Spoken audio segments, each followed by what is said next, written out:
been the last person, I think, broadcasting in here, because that would have been the Randolph game. Wait, no. Probably Tim's head. The Shenandoah game.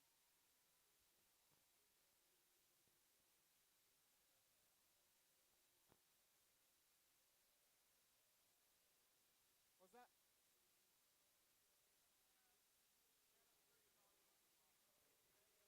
Oh, okay. Oh, yeah. True.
Okay. Okay. So, yeah,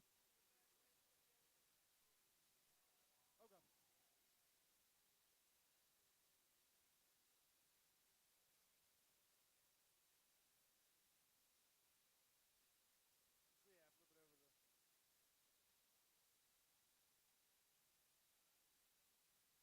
How far does yours reach? Yours don't eat. I think I might want to be on. All right, that's about as far as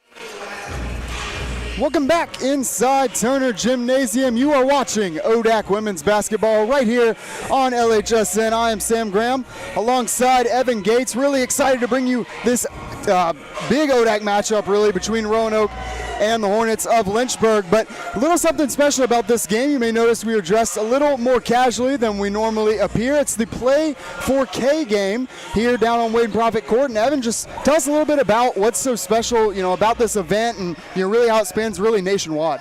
Certainly, Kay Yao, coach, the late Kay Yao at NC State, coach from 1975 to 2009. This event really just honoring all women who are fighting cancer. It is a very significant event nationwide.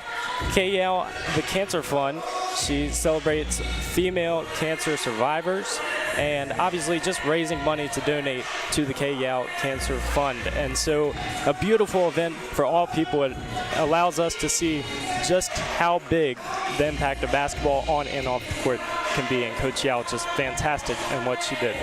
Absolutely, a really, really cool event that kind of unites not only the players and coaches, but even the officials, the fans, and we get to be a little bit of a part of it too. We had suits and sneakers for the men's side just a couple of weeks ago in that game against Randolph, so really cool to just bring awareness to cancer through basketball, something that our coaches here at Lynchburg and really across the country are very passionate about. And speaking of basketball, we do have a game getting set to go off in just about 5 minutes, and we want to take a quick look at at our team comparison for this one. Obviously, we know all about the three-point shooting acumen from this Lynchburg team. Recently actually broke the school record for three-pointers in a season, 174 and counting. But what else jumps off the screen to you, Evan? Well, it's an extreme contrast in styles in this one. Roanoke going to want to be patient in their possessions and get down low, while, as we said, Lynchburg, a very good three-point shooting team. But we look at assists per game. We see Lynchburg 12.3. They are averaging 16 in wins and only 10.5 in losses. A very big contrast. They had just 2 in the first matchup with Roanoke when they lost 61-45 earlier this season. So it's going to be important to share the basketball and really take care of it throughout the game. Big ODAC standings implications on the line in this one. We cannot wait to bring it all to you right here on LHSN. We're going to step aside for just a moment and come right back here for starting lineups and tip-off.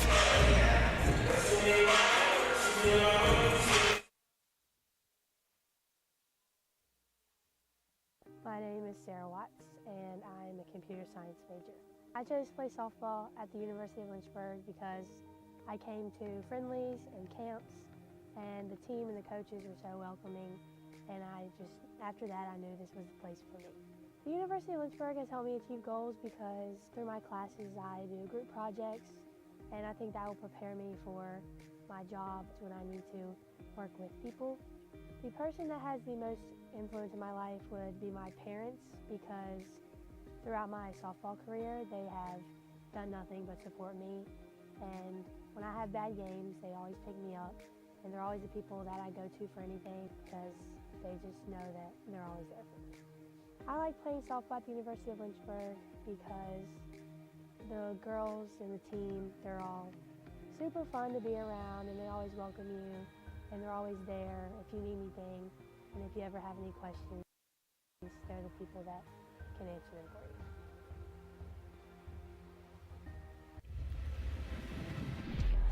You have a great look. Let me just tell you that. I know you don't know me yet, but I want to work with you. I'll get a picture real quick.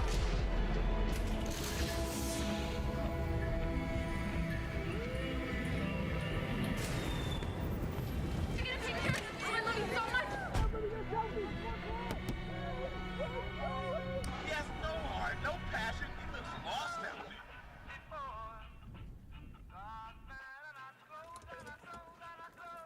Yeah, thanks, man. Just once more, and you came and you took control. You touched my very soul. You always show me that loving you is where it's at. You made me so.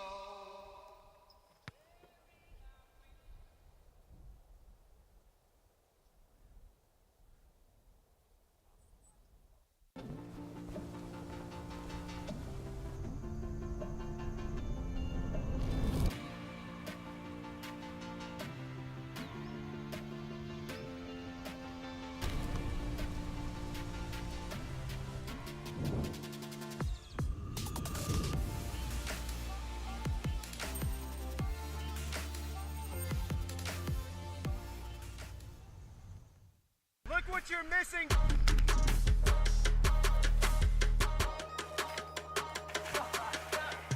It really don't matter to me. I'm just happy to be here. I might go crazy.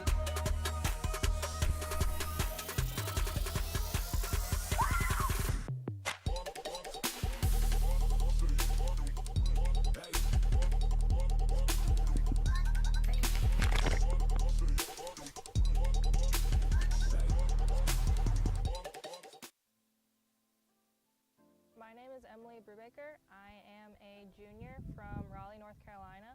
I am a marketing major with a digital media marketing minor. I chose to come to the University of Lynchburg because, first of all, the golf program was new and it was starting up, so I was really intrigued by that idea. And then the class sizes here are also really similar to what I had in high school. And that was really good for me because it meant I would have a good relationship with my professor. So when I did have to miss for golf, the professor knew me, and being able to make up the work would be easier than if I went to a bigger school. What I like about the campus is walking around, everyone's just friendly in general. First of all, it's a beautiful campus, but everyone around here is smiling and they're having fun. And it just has a really homey feel that is something that I really enjoy. What I liked about the athletic department here is the facilities are really nice. we have an indoor facility that is designated for us. And then something else that I really enjoyed is the coaches and the athletic directors are very involved in players' school and just golf in general. So it's nice knowing that you have a community around you to help you if you need help.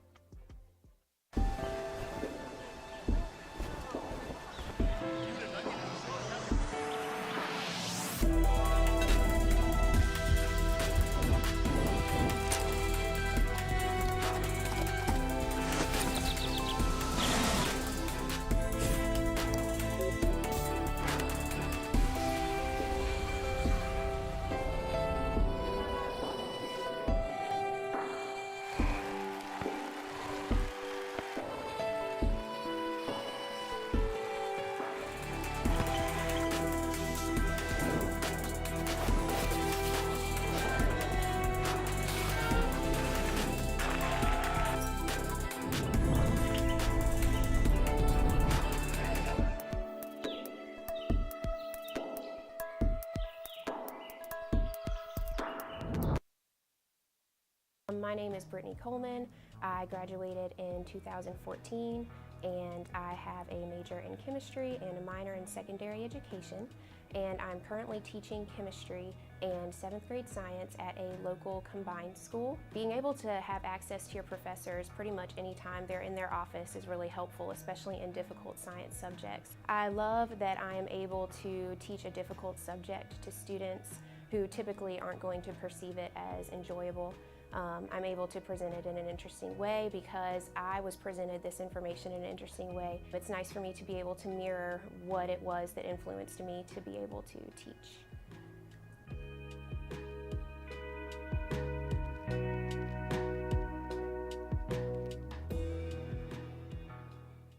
Think a private education is too expensive? Think again. At the University of Lynchburg, you can get a personalized education for the cost of a state school. If you're commuting and you get our top scholarships, you could pay much less. And you get all that without the hassle of giant lecture halls. Our faculty know your name here and do more than just teach. You might even do research together and plan out your next career moves.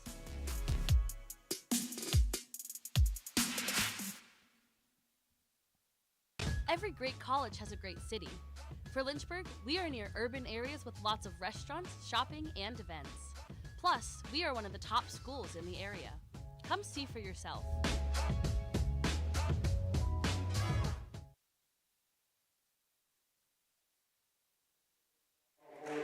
As promised, starting lineups getting set to go down below us. We'll run them through up here as well. First, on the Roanoke side of things, going to be 3 forwards, 2 guards.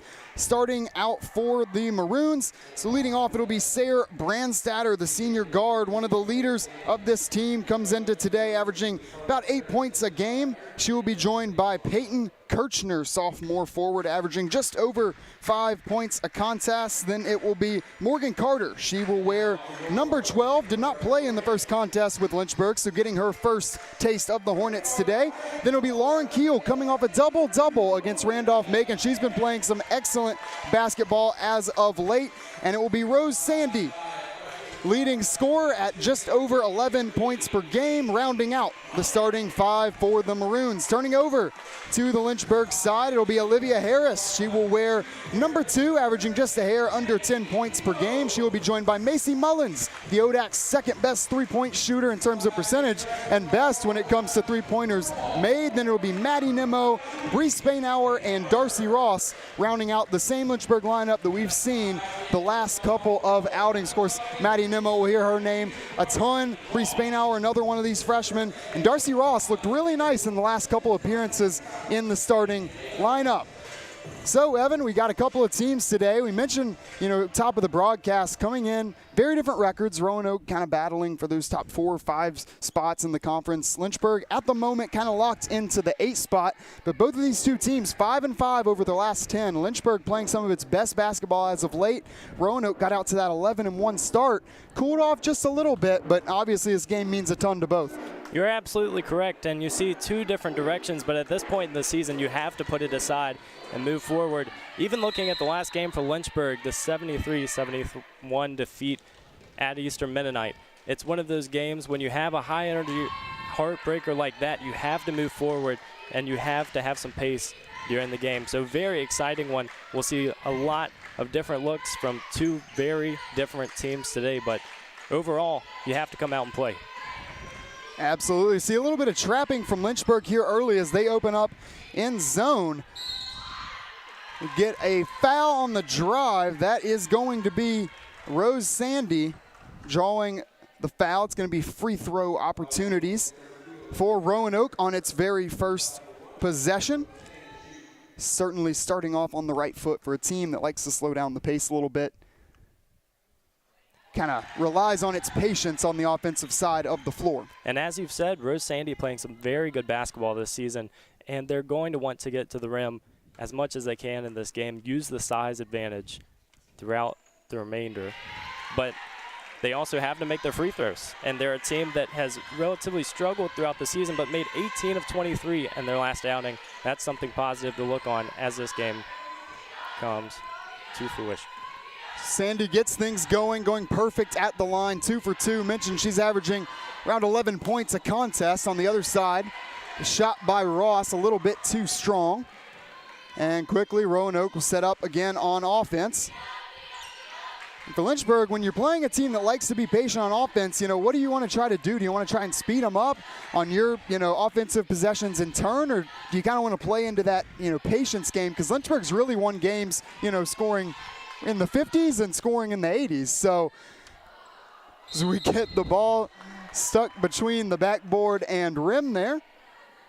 Well, That's certainly one way to slow down the pace of play a little bit, although I'm not sure that that's how Coach Flaherty drew it up for Roanoke. You won't get too many of those throughout the game, but Sam, it's really going to come down to how Lynchburg shoots the basketball today. We know they're a good three-point shooting team, and if you want to speed it up, you have to be able to still get patient, good looks. You don't want to rush the basketball and then get an undisciplined style of play. So you'll see Roanoke a lot of the times while they're slowing it down, if they can't use that to their advantage, then Lynchburg can just play their style of game and continue shooting. Yeah, and this is really interesting to note starting out. So we'll get a corner three from Mullins, just a little bit too strong. Battle for the offensive rebound. It's going to roll out of bounds. Looks like last touched off of Sandy. So Lynchburg will retain possession inbounding from under its own basket, but Roanoke opening up in that 1-3-1 that they've been running the last couple of games. Didn't do that against Lynchburg at the outset, and Lynchburg able to work the ball into the corner for the three. Now they'll take one from the wing. Olivia Harris gets the scoring going for Lynchburg, but now nobody gets back fast enough. Talked about a patient style of play, but Peyton Kirchner ended up in no man's land in the paint. Maroons right back on top. Now a walk called on Olivia Harris. See that quite a bit this season, something that's plagued both the men's and the women's teams here at Lynchburg, just kind of taking a few steps before collecting your thoughts and getting whistled for the travel. And for a team that's younger too, that's very common, but something you want to see, obviously we talk about patience, but getting those good looks and having the ball in your hands, that's always going to increase confidence. And against a team in Roanoke who's very disciplined, you have to be able to make them count. Well, Brandstatter there works both sides. They got the ball to her in the paint down low. Roanoke likes really to exploit the posts. They're kind of a middling team in the ODAC when it comes to the three, but then Brandstatter stepping out and knocking down the triple as the back heel of Nemo's right shoe grazed the out-of-bounds line on that catch, and that's another turnover for Lynchburg. 2 straight, and that's something that the Hornets are certainly going to want to avoid. Well, against that 1-3-1 too, you mentioned the corner. You have to make quick passes, but you also have to find the open man, and it's just so crucial that this Lynchburg team can shoot the ball when they get the chance, because obviously you're not going to get makes if you don't try to shoot it. And for the #1 team in three-point shooting in January, you have to be able to get those looks. Absolutely. We'll get a tie up there in close. Brees Maynauer really did a great job of collecting that ball. But ultimately, Roanoke forces the jump. Of course, no jump in the college game, so it's just possession turning over to Roanoke. Currently holds a 7-3 lead, just under 7 minutes remaining in this first quarter of action. And we've seen that backdoor cut a couple times already from Roanoke, trying to get looks down low. Well, this time it results in an open look for Keel from 3, unable to draw iron. Quickly, Nimmo corrals it, coming the other way, in close to Spainhour, and she finishes down low. 2 points for Bree Spainhour, and Lynchburg cuts the deficit in half. Great way of not giving up on that play, too. We saw her tripped up a little bit. You have to keep your head in the game in that situation, and she certainly made sure that she delivered. Looks like Lynchburg switched to man now, sagging off just a little bit, not putting too much pressure on the Maroons so far. We'll get a bump foul going against Spainhour as Keel was looking to drive on her. Looked like she may have been looking to pass out to the wing, but will draw the foul beforehand. Get a couple of substitutions here for Roanoke. Be Jacqueline DeJesse and Jabriah Haverkamp checking in for the Maroons. So get a double dribble right out of that brief break.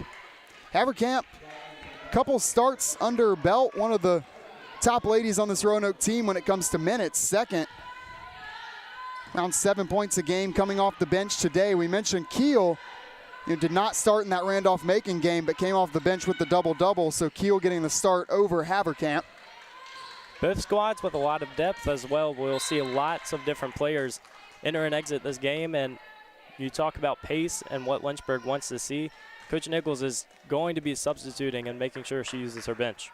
Absolutely. Madison Nehru knocking that one out of bounds. Must have missed that substitution. Another talented freshman for this Roanoke team. Nehru plays down low out of Cary, North Carolina. 7 points per game, 4.5 rebounds in her freshman campaign. Had a game-high 12 points in that first game against Lynchburg as well. Quickly out of the inbounds, Nimmo finds Spainhour down low. And when talking about that 1-3-1 zone, there's a couple of points that you can exploit it. Obviously the corner three, and then if you can get down low, maybe not posting up, but yeah, those backdoor cuts, just finding ways to get yourself opened up close to the basket. And Lynchburg has done that already. The one corner three going up didn't make it, and then 2 Spainhour shots in close. And at times, regardless of the execution, just the style of play with a 1-3-1, you're going to see opportunities like that. We mentioned the corner, but getting those looks down low, there's not enough coverage there to make sure that Lynchburg is defended. And if you can get it to the corner and go from there, good things will happen. But it all starts with passing, and you have to be able to get patient, good looks. Kayla Sledge and Brooke Kaysen checking in for the Hornets. Sledge, of course, great post defender, tough and physical. Speaking of tough and physical, that looks like Jabriah Haverkamp breaking up the Lynchburg shot from Nimmo. Now battle for the offensive rebound, something that Roanoke struggled a tad with in that Macon game. Allowed quite a few second chance opportunities for the Yellow Jackets. Mullins, open three, top of the key, no good. And all season, Coach Nichols has really emphasized boxing out. For a smaller team, you have to have energy, and you have to make sure that everyone has a body in the paint.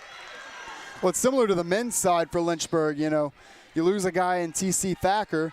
Well, where does that rebound production come from? Well, hopefully everybody kind of pitches in and, makes a concentrated effort together. Meanwhile, down low will get Maddie Nimmo, not necessarily a three-point specialist, but she can score from virtually anywhere on the floor, shows her range there, and has her first 3 points of the game. Lynchburg takes a 10-7 lead, 4:08 to go in the first quarter.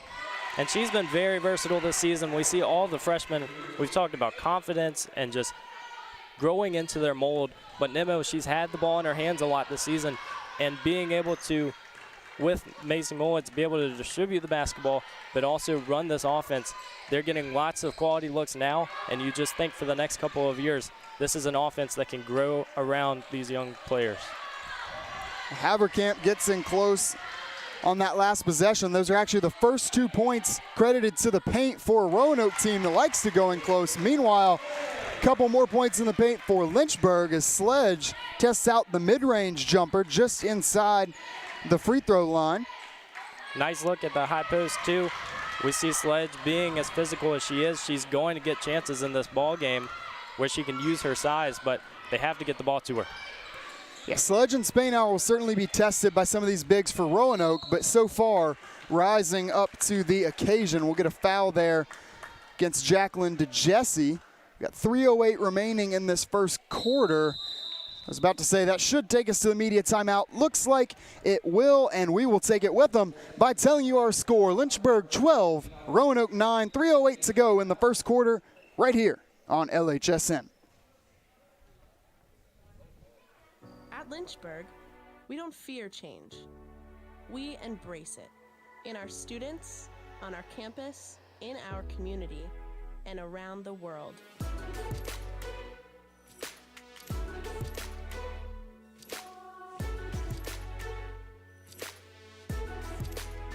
We're building on our legacy of always moving forward. It's the same place with a new name. Welcome to the University of Lynchburg.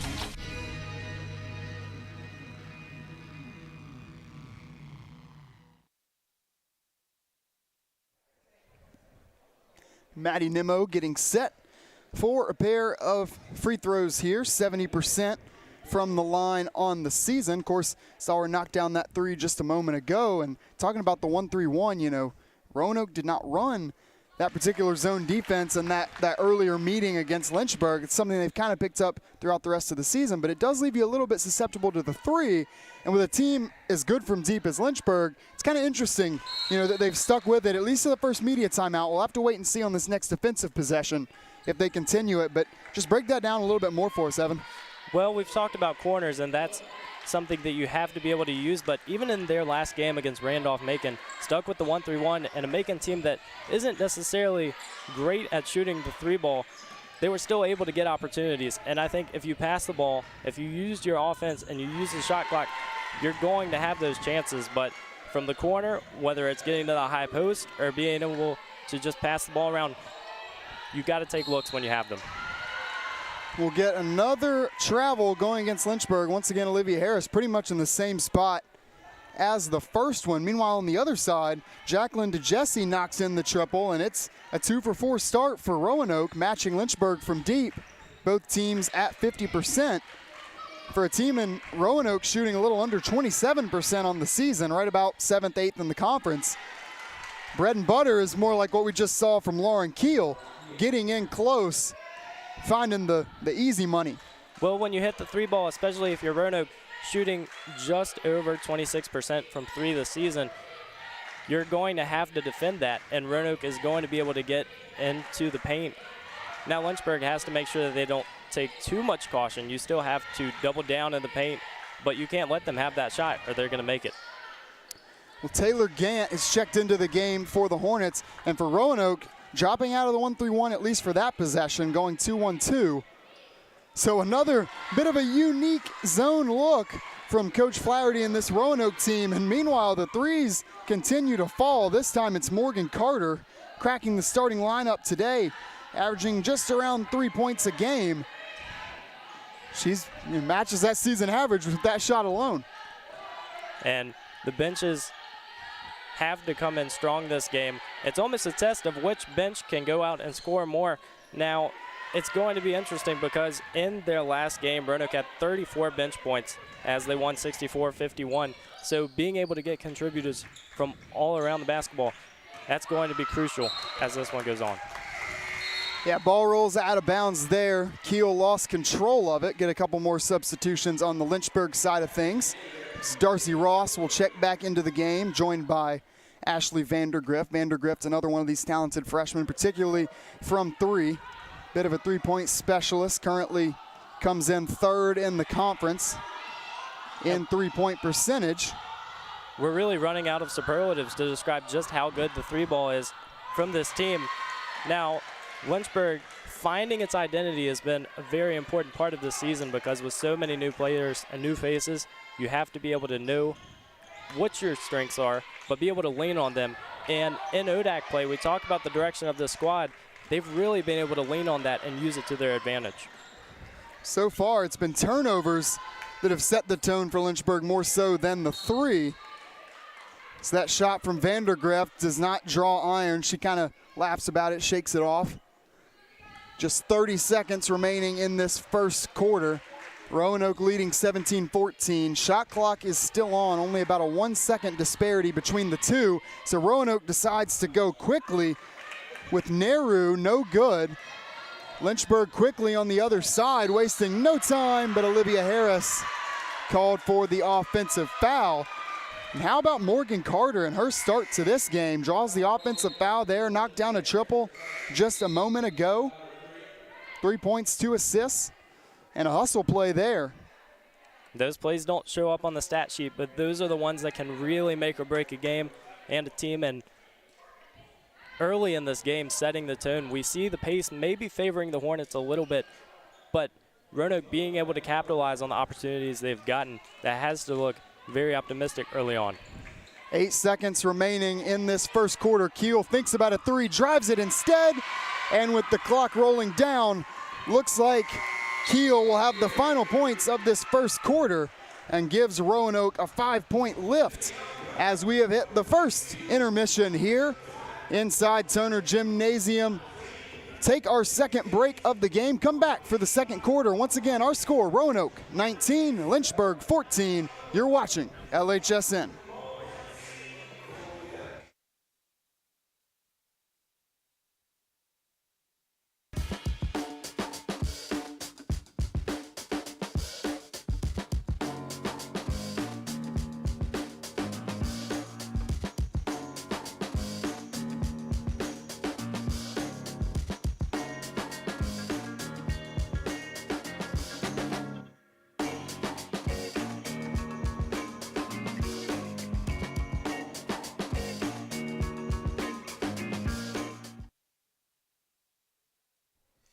When you come to the University of Lynchburg to earn a master's degree in athletic training, you'll spend time in the classroom, but you'll also spend a lot of time in our top-notch facilities, learning from athletic trainers and working closely with our student athletes.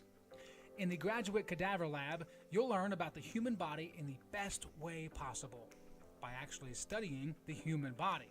This will provide a foundation to make you a much better athletic trainer. In the Athletic Training Laboratory.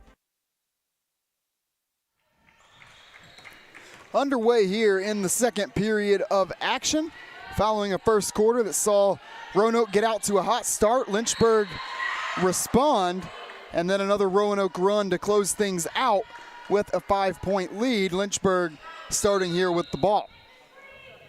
Well, the Maroons have really made it look easy from three. They're shooting 3 of 5 from three-point range early in this one. We've talked about, obviously, Lynchburg might have an advantage before this one, but if Roanoke can get those looks, they're going to be really good shape being able to get to the rack like that. But travel called, and Lynchburg will take possession.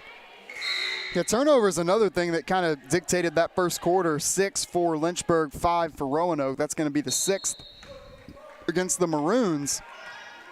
But yeah, going back to that three-point shooting note, if you had, Roanoke with more threes than Lynchburg at the end of the first quarter on your bingo card, you probably have a leg up on anybody who didn't.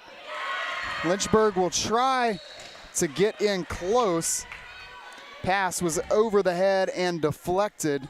Looking for Casey Kelly, her first appearance in today's contest. Lynchburg trying to speed it up, but you also have to protect the basketball. You've seen a lot of plays like that. And with that zone defense early on from Roanoke, that's something that you won't see as often. And it allows allows the Maroons to really give almost a confusing look and try to dishevel this offense.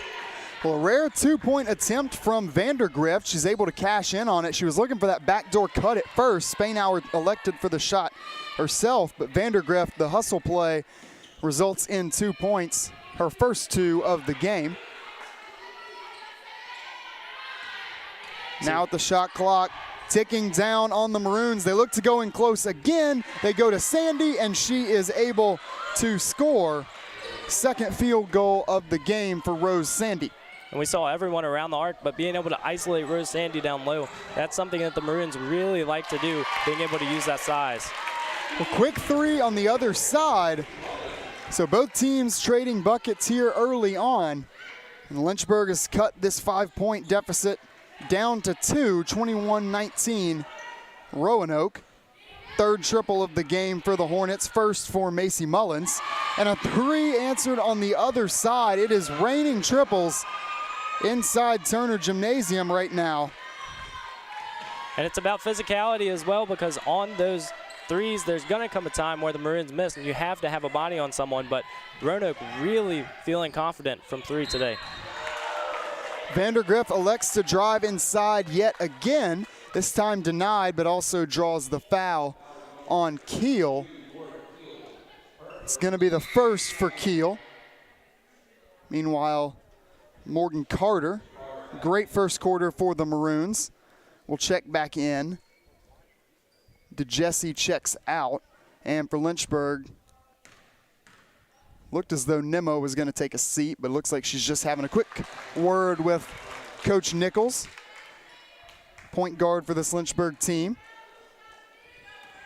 And with so many substitutions in this game, you mentioned Morgan Carter just having a great first quarter, but being able to keep momentum will be very important, because you want to utilize many of the bench players, but also just being able to keep what you had going in the second quarter. Roanoke looked phenomenal, and Carter just being able to play into the style. Well, Vandergrift goes 1 for 2 at the line. Actually shoots right around 77% on the season. There's a little 3-on-3 tangle up. So it was Brandstatter guarding Macy Mullins. Guarding just a little bit too close. Got her hand caught in the cookie jar, and it's going to be a foul against Roanoke. Play resumes. 7:24 to go in the second quarter as we get a 3 from Vandergrift. No good. Follows her own miss. And mark that down. Another offensive rebound for number 14 in white. It comes down to fundamentals. Long shot, long rebound. Getting that second chance as Nimmo is going to be fouled. So we talked about, some struggles from Roanoke, with the offensive glass, letting Randolph Macon. That's really how Macon stayed in that game for the first half. Roanoke pretty much outplaying them at every other facet, controlling the tempo, controlling the scoreboard. But Randolph Macon hanging around because they're able to give themselves multiple shots in close. That's the third offensive rebound of this possession. Absolutely, and it's really the antithesis of what we would predict for this one. We see Lynchburg getting lots of offensive rebounds, Roanoke getting lots of threes, as Lynchburg just being able to hang around. You have to think that the threes will fall at some point in this one, and still not shooting that bad. Only 3 of 9, but that's still 33%. Just have to find other ways to operate the offense. Keel with the travel on that last possession earns her a spot on the bench. Now Vandergrift gets to the corner and gets 3 points. First triple of the late afternoon, I guess, for Ashley Vandergrift. Now a foul should go against Bree Spainauer on the other side. That last 3 cuts the deficit down to just 1 for Lynchburg. 6:35 to go in the first half. And the Maroons on every Lynchburg make, trying to get out in transition, as you see that 3 from the corner. Getting those looks. We've talked about the corner the entire game, but you have to continue reiterating it. Being able to get open looks, be patient, and really get the ball around the arc. That's important early on. Yeah, that's a good job from Lynchburg on that last possession, making the extra pass, getting the ball to the corner, and Vandergrift, who was open when she caught the ball. But then you see Rose Sandy just flying into the screen, just incredibly good at closing out on the perimeter. Came away with a block in that Randolph-Macon game on a 3-point shot. You don't see that every day, but Sandy can do a little bit of everything for this for this Roanoke team. With their size, there's just a lot of athleticism, and that is what they use very well throughout the game. being able to get down in the post, but we've seen them great passing, great movement, and that's going to play on as the game continues. Brandstatter and Sandy, two excellent, just kind of cornerstones of this Roanoke basketball program, a team that won 20 games a year ago, 15 and counting this season. And lots of veteran presence compared to this Lynchburg team that is relatively young, but being able to have a leader in Brandstatter and Sandy is invaluable to a team, especially at this time of the season as ODACs come to, as the tournament is on its way. Morgan McAuliffe into the game for the Maroons. Right now it's Nehru working against Sledge. And Sledge coming in, filling in excellently for Spainhour. The two of them have done a really solid job down low. We weren't sure how they'd be able to match up with, ladies like Keel, Nehru, some of these bigs for Roanoke, but they've really done an amicable job so far. And from a physicality standpoint, if you're Coach Nichols, you just want to see the intensity be there and be able to really make your presence known. Nemo making the good point guard play there. Don't track this stat, but I believe that's at least the third foul she's drawn already in this game, giving a little head nod, little hesitation. Let the defender catch up to her a little too quick. Just a good heads-up play from the freshman guard who's really come on this season. Didn't even play the first couple of games. Cracked into the starting lineup and never left. Lots of different looks from Lynchburg throughout the season. It really has almost been a tale of two teams, and you couldn't ask for more from this squad, just what they've been able to do and develop as the season has gone on. Confidence just continuing to rise. Speaking of drawn fouls, Nemo, not really a heads-up play there, just kind of got blindsided.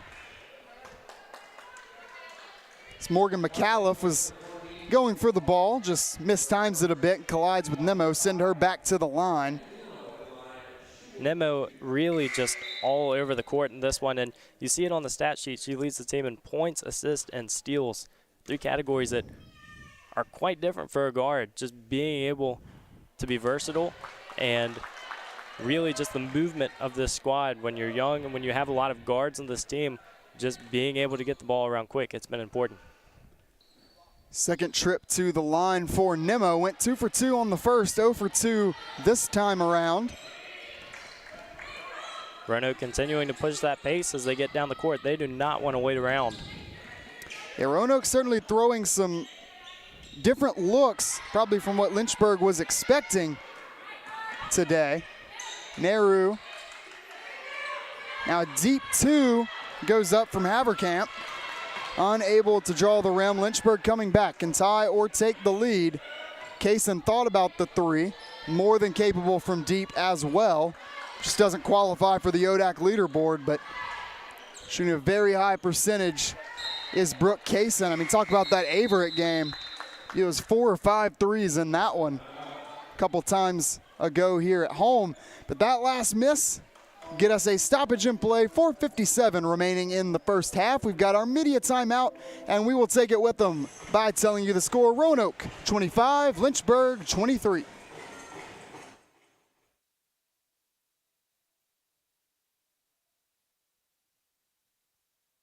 The biggest thing that I've taken from Westover is probably my interactions with faculty. I started working with Dr. Fryer. He's always available for help, and he makes sure that I get to do the experiments and not just be there while he does them. I didn't want to limit myself when I came here to just taking the prereqs for med school. I wanted to get a full, well-rounded education, and I definitely found that in the Westover program. It's given me the opportunity to keep playing soccer at a competitive level, but also it's given me the ability to be a student and to pursue other activities such as EMS.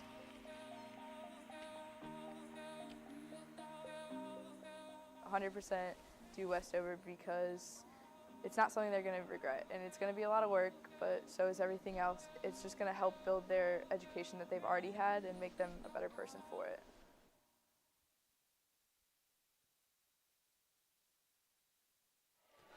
4:57 remaining. First half from inside Turner Gymnasium here. Big ODAC matchup between the Hornets and the Maroons.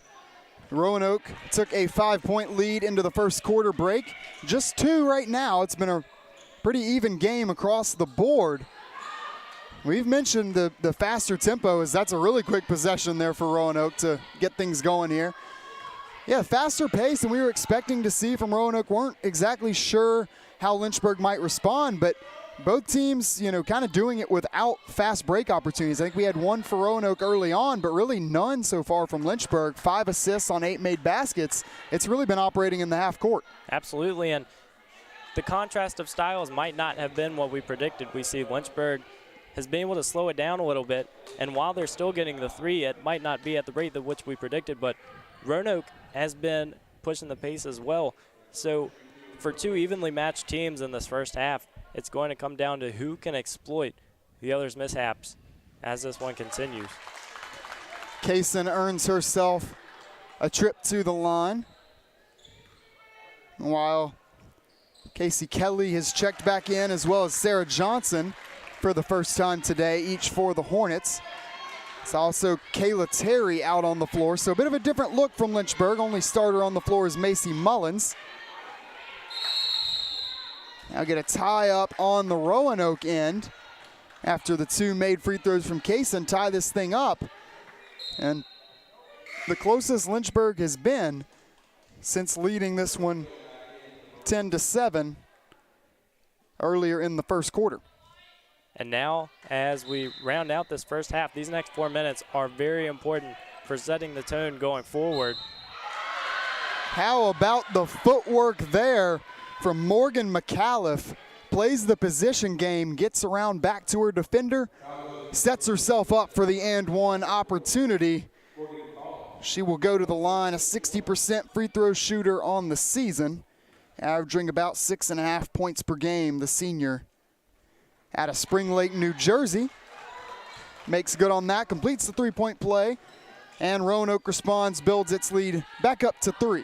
And that's a look we've grown accustomed to seeing from Roanoke this season, just being patient down low, getting that look and slipping to the basket. They, both on offense and defense, really take control of the baseline. How about that take there from Casey Kelly? Really, really strong and decisive, knew exactly where she was going and gets herself to the spot. Wasn't quite in position to make the shot, but is able to draw the foul. She'll shoot 2, now 3:56 left in this first half of action.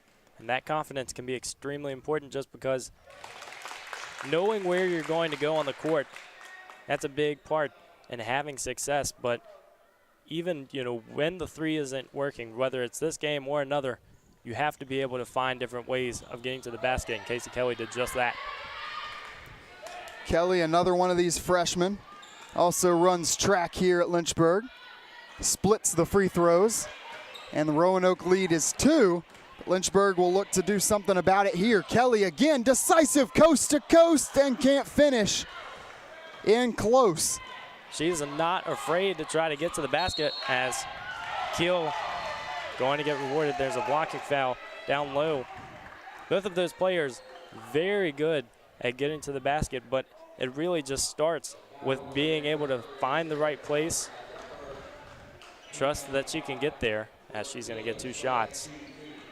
Yeah, the foul go against Sarah Johnson, send Lauren Keel to the line. Johnson just unable to get her feet set quite in time. And now Keel with 4 points in the game makes it 5. Keel brings a lot of energy to this Roanoke squad. We mentioned how she gets the start today. Her presence is definitely known when she is on the court. Yeah, it's interesting that, she's kind of been in and out of the starting lineup, kind of a 6th woman role at times for this Roanoke team, because, she averages over 8 points a game, really gives good production anytime she's on the floor. Now she comes up with the steal. Fast break opportunity for the Maroons, and it's not quite finished off, but we will get another foul, this time sending Jacqueline DeJesse to the line. And in a first quarter where we barely saw any trips to the free throw line, I think it was 4 combined attempts. The fouls picking up a bit in this second period. These will be the 8th and 9th opportunities here for Roanoke. for sure. And seeing this change of pace in this last minute, just being able to draw fouls. You think about late in this one in the second half, fouls could play a key role. So you have to really be careful watching, at least as this first half rounds out. That foul will go against Macy Mullins, just trying to slow down that fast break opportunity for the Maroons, created off the Lauren Keel steal. Got 3:09 remaining in this first half. The Maroons lead back up to 5 where they left off the first quarter. Macy Mullins looking to say something about it, and she does. Give it to her, Macy Mullins. Second triple of the game, her 41st of the season for Lynchburg's top three-point shooter. And you really just see with this 1-3-1, as we've touched on, Roanoke not necessarily looking to trap in that corner. They've been up front at least trying to maybe frustrate the Lynchburg players, but you see looks like that, and especially cross court. Macy Mullins really capitalizing when she gets that chance. Yeah, it's been really interesting. I've thought about mentioning it a few times because you and I talked about the traps that Roanoke likes to throw at people, and you get a lot of opportunities sometimes with a zone, especially something a little bit more unique like a 1-3-1. You can put in a lot of perimeter traps. We've barely seen that. I think we might have even seen more trap attempts from Lynchburg trying to make the Maroons uncomfortable. Be interesting to see if Roanoke tries to phase that in a little bit as this game goes along. But first things first, Lynchburg's going to have to heat up a little bit from 3.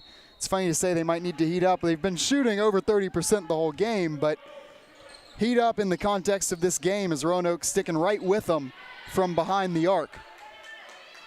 And with that trap, if you're going to choose to trap on defense, someone is open. And I think with Lynchburg being able to spread the floor, that's a very difficult thing to try to accomplish with so many three-point shooters and just having that confidence to shoot it. It's another rebound from Vandergrift. Gets a wide open look from Nimmo. Just a little wide right there. Mullins, and another offensive rebound for the Hornets. Reset with Nimmo top of the key. Fakes left, goes right, swings Vandergrift. Pump fake didn't give her the space she wanted. Now Kelly in close. Good pass to Ross, who will draw the foul. Eventful offensive sequence there for Lynchburg. How about Casey Kelly just getting all around the floor? You see a nice pass, and Darcy Ross just being able, when you're on the post, especially against a zone that's going to be all over, you just have to be patient. And when you get that look, you got to go with it, as Casey Kelly did. Well, you've mentioned a couple times today the importance of the bench. Yeah, I think, you can certainly see that playing out here. Not necessarily the stars. It hasn't been Rose Sandy that we're calling out the name of a ton, or, Brandstad, or even Nimmo a ton on the Lynchburg side of things, orchestrating the point guard spot very well as she always does. But a lot of these hustle plays, the offensive rebounds from Vandergrift, some of the more unsung heroes to Jesse or Morgan Carter getting in the mix for Roanoke. That's really where this game might be won and lost. And if you're either coach, I think other than the turnovers, you have to be happy with how your team has played in this first half, just getting those different people involved. And, as the second half begins, you have to come out quick and firing and using your bench to the best that you can. Three-point shot goes up from DeJesse. She's unable to connect. Now Lynchburg will look to take the lead. Pump fake from Vandergrift, but she took steps. Got going a little bit too early, and yet another travel going against this Lynchburg team, which had been without turnovers for the last couple minutes. That will be their 9th of the game to 7 for Roanoke. That illustrates just the pressure that Roanoke is putting on. You might not see it in steals or blocks, but being able to force Lynchburg to maybe speed things up to more of an undisciplined style of offense. You don't want to see that if you're a Hornets fan. Now we'll get a 3 from the corner. Peyton Kirchner, first time we've called her name out today after breaking into that starting lineup. Kirchner got some length, but able to shoot the 3 a little bit. Also plays volleyball at Roanoke. Not only does she play, second team all ODAC selection this past year. So just a talented athlete all around there for Kirchner. And now Roanoke goes on offense again, and it's yet another foul. Believe this one will go against Mullins. It will. That will be her second of the contest.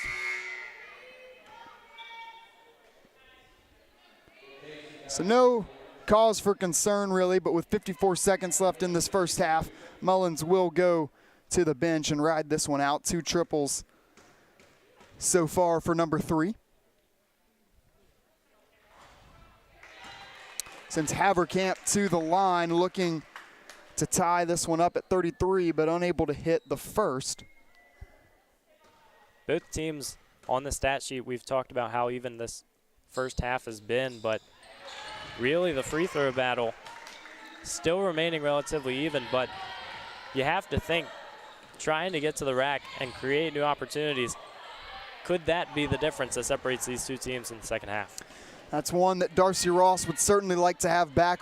Lynchburg certainly making a concentrated effort to pick up the pace here, try and create as many opportunities as possible before heading to the half. See that movement down low. Sandy so versatile, being able to get on the post, get to the three-point line. She has been all around for this Roanoke offense. Apologize, I misspoke a moment ago. It's Roanoke with the 34-31 lead. Had my teams transposed. They'll look to build onto it here, get that back up to the 5-point margin they held after the first quarter.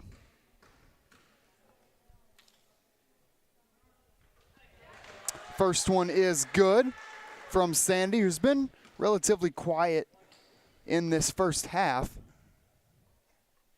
And having a player like Sandy on your roster, she does the little things right. As 80% shooter from the line, converts on both. And that's something for a Roanoke squad, as disciplined as they've been. You really just have to have your top players, even if it doesn't show up on that stat sheet. They have to be present, especially at this time of year as the schedule comes to a close. That's 6 points for the senior. Shot clock is off. Lynchburg could hold for the last shot, but they will not. It's Vandergriff, just 3 seconds. Great trap there from Darcy Ross, and Roanoke will not be able to get the shot off. DeJesse was trapped between Ross and the baseline, and the buzzer will sound on our first half. The lead still 5 points belonging to the Maroons. We will take a quick break and then come back. Talk about the first half, what went right, what went wrong, and what to expect for the second half of action.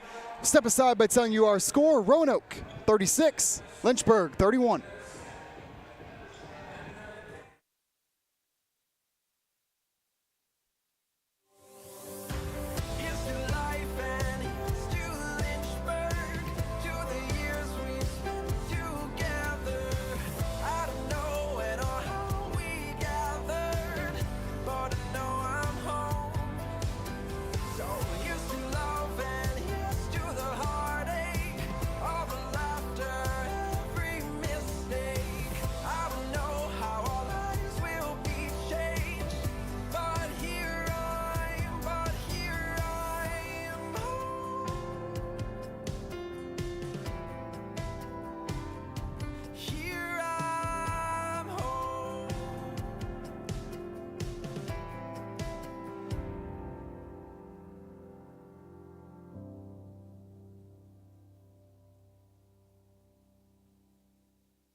My name is Jen Hyde. I graduated in 2018 and I got my major in philosophy, political science, and I minored in human services.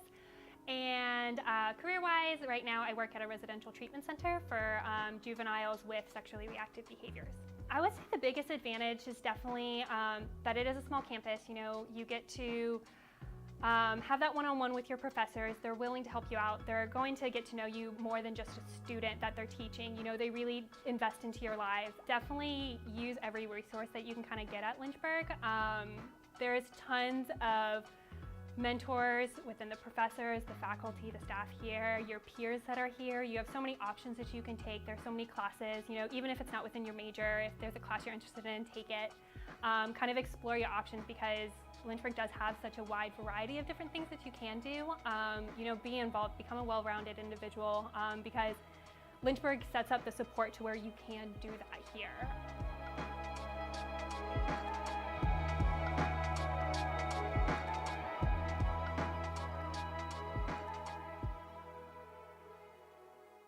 My name is Marlene Castaños.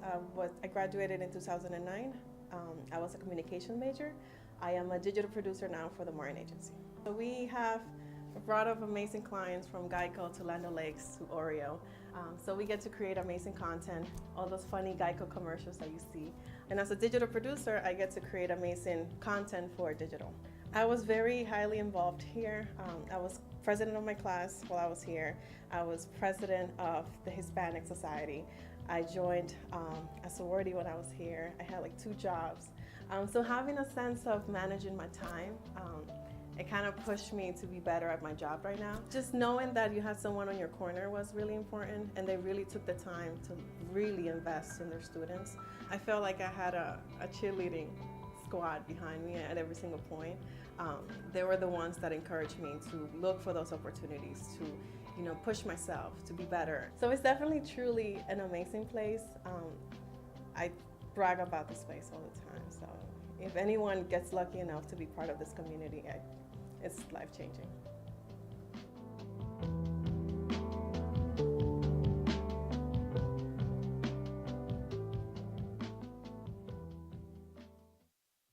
Lynchburg really stood out for me just because of the way it treated its students. They really do make an effort here. And I've learned that over my 4 years is that they actually do try to listen to what the student body wants, and they try to act on that. They don't really just give you a piece of paper here to then go off and do your own thing. They actually prepare you to work with different populations, which is what the world is all about. It's just working with people that are different than you. They genuinely care that everyone has the ability to go off into the world and make a difference with whatever they like. For me, that's just being basically in a room with someone helping them achieve their first goal of, doing a pull-up. I actually do believe they want you to do the best you can to change someone's life for the better. You can be anyone here, which I think is really cool. But regardless of who you are here, they will make sure you don't fall through the cracks, which is awesome. I have realized that I've never felt lost here. I will not regret ever coming here, that's for sure. So I'm very glad that I came here. Yeah, it's actually pretty awesome.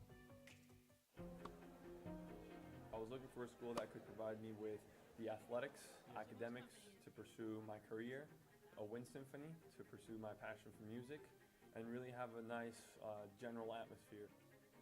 The professors here are really unique, their background and their passion for teaching. It's really a place where you can explore. Lynchburg gives you the opportunity to fail, but also get back up in that period of time and learn from your mistakes. I can make these mistakes within the school environment, but also with the support of other friends, and be ready for the real world when you graduate.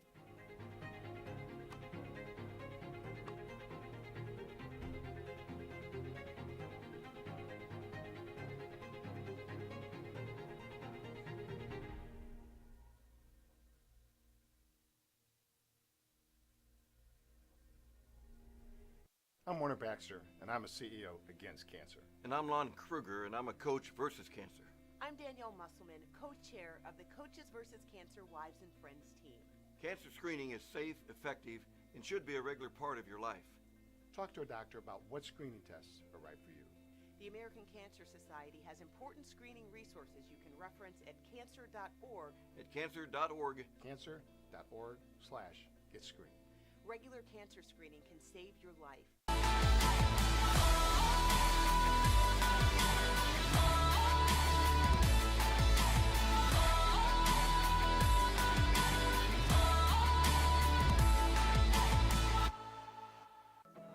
A lot of people go to the universities to find something to be a part of while getting their education.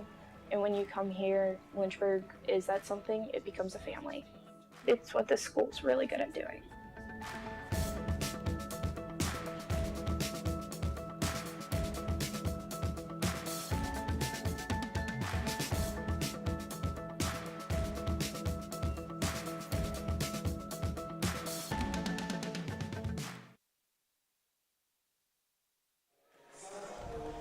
An eventful first half on Lakeside Drive between the Hornets and the Maroons. We're having a great time with this one. Hope you are as well. Once again, I'm Sam Graham alongside Evan Gates. And in that first half, Roanoke led for 14-26 to just 2:06 for Lynchburg, but we saw 4 lead changes, 4 ties, so bit of a back and forth game. We'll take a quick look at our stats at the break, and Evan, what jumps off the page? Well, I think right away it's 40% from three-point shooting for Roanoke. That has not been a strength this year with 26% on the season. So obviously shooting the ball well. Lynchburg hasn't necessarily done anything bad, as the turnover difference only 2, but it's really going to come down the stretch just to how well do these two teams either stick to their styles or stick to the opposing team's styles, because we've really seen a little bit of both throughout this one. Yeah, I mean, Roanoke's almost come in, done a lot of things that we didn't really expect them to do. They're almost playing to Lynchburg's strengths, but they still hit the half with that 5-point lead. And not only that, but Rose Sandy, kind of the leader of this team, both, as a senior, off the court, but also from a production standpoint, just 6 points, does have 6 rebounds, so double-double watch there for Sandy, but 1 for 7 from the floor, and she was 3 of 13 from the floor when they played Lynchburg up in Salem, Virginia, second game of the season for Lynchburg. So a little bit of trouble from the floor against the Hornets, so we'll see what kind of defensive look she sees in the second half, and on the contrary to that, that Roanoke looks offensively to try and get her some open shots, boost confidence and increase their chances to win. While we're sitting here at the break, we'll run through some of the individual stats real quick. It's Sarah Brandstatter, Keel, and Sandy, all with 6 points for the Maroons to lead the way. Nobody in the game in that first half cracking the 6-point barrier. Sandy leads the way with 6 rebounds, and Morgan Carter pouring in 2 assists for the Maroons. On the Lynchburg side, it's Macy Mullins knocked in a pair of triples. She has 6. As does Ashley Vandergrift. Vandergrift also leading the way off the bench in the rebound category, and Maddie Nimmo orchestrating the offense, 5 points and 3 assists, as well as 3 rebounds in that first half. And finally, we'll take a quick look, ODAC standings, tournament watch really heating up. Just about 4 games to go for every respective team. Got one other game in action right now. It's Bridgewater and Randolph. That one has also hit the half. Bridgewater getting up big, 12-point lead against the Wildcats as they have hit the break. Kylie Stark and Yanessa Cabrera and co. Randolph team, see if they have a rally in them. We'll keep tabs on that game throughout the second half. We got about 5 minutes till we get underway in period number 3. We will take another break and come back for the third and fourth quarter right here on LHSN.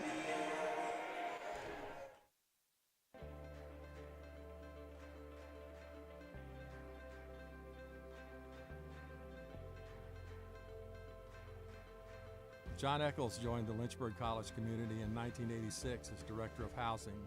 As his famous beard grew, so too did his stature with the students he served on a daily basis.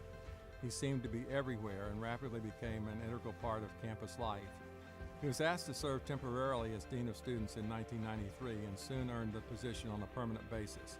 In 2007, he became Vice President for Student Development, a position he held until his retirement in 2016. Simply put, John Eccles set the standard for student affairs professionals. He led the growth of Hornet Pride throughout the last 2 decades of his service through his direct and constant interaction with students, through his colorful sense of humor, through his visibility on campus, through the red chairs, the red chair blogs, and all the colorful emails to students. He created the annual Leadership Awards ceremony.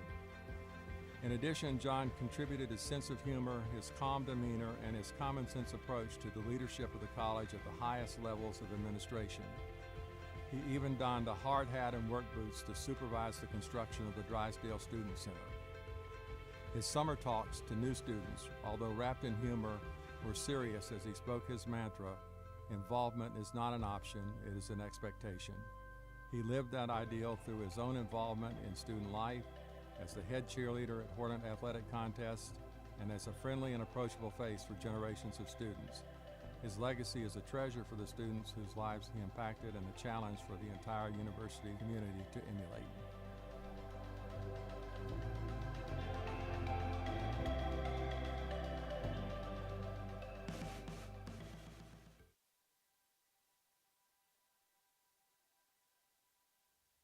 Carrie Brewer became the 7th president of Lynchburg College in 1964. Only 15 years after his graduation in 1949. During those intervening years, he had earned a PhD in public policy from Harvard, served as an aide to 2 major congressional committees, and was the director of emergency preparedness in the Kennedy administration. Returning to his alma mater, he hit the ground running. Dr. Brewer initiated a change in the college charter to allow students of all races to enroll. He cut the standard faculty teaching load by 20%. He improved faculty and staff salaries and increased the size of the faculty and the student body. He sought to raise the visibility of the college in Lynchburg, as well as the larger community, by offering graduate programs in education, business, and physics to meet identified needs in Central Virginia. An enthusiastic fan of LC sports, Dr. Brewer added administrative support to the college's athletic programs, resulting in the emergence of Lynchburg College as a national athletic power. During his presidency, Snido Chapel, the courts, McWayne, Tate, and Montgomery residence halls, the Burton Student Center, Turner Gymnasium, Wakefield House, Foxfield, the Dillard Fine Arts Building, the Capron Library, and the residences on Faculty Drive were added to the college physical plan. Also, Memorial Gymnasium was transformed into Hall Campus Center. Carnegie Hall was converted into faculty offices, and the surviving World War II Quonset hut was remodeled into the psychology building. However, perhaps the greatest legacy left Lynchburg College by Kerry Brewer is the attitude embedded in his oft-repeated statement that a great college is always in the process of becoming. In the decade since he retired, Lynchburg College has become a university and has continued to grow and change, moving ever closer towards becoming the institution envisioned by a 36-year-old neophyte college president over half a century ago.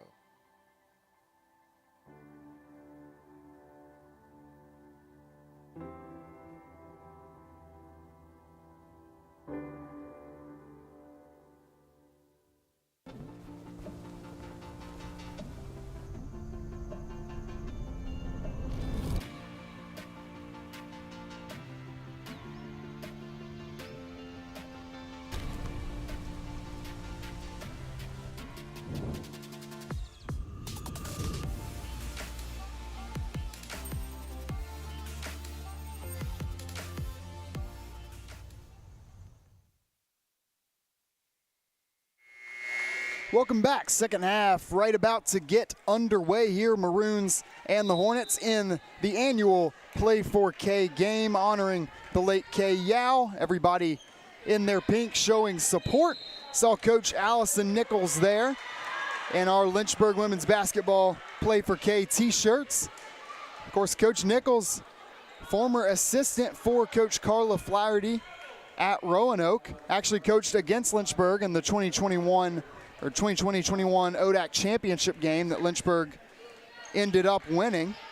Accepted the job here at University of Lynchburg the next season and is now 23 wins and counting at the helm of the Hornets program. ODAC through and through, a graduate of Bridgewater College, excuse me. And with the ODAC schools obviously all relatively close, it's just awesome to see stories intertwined like that.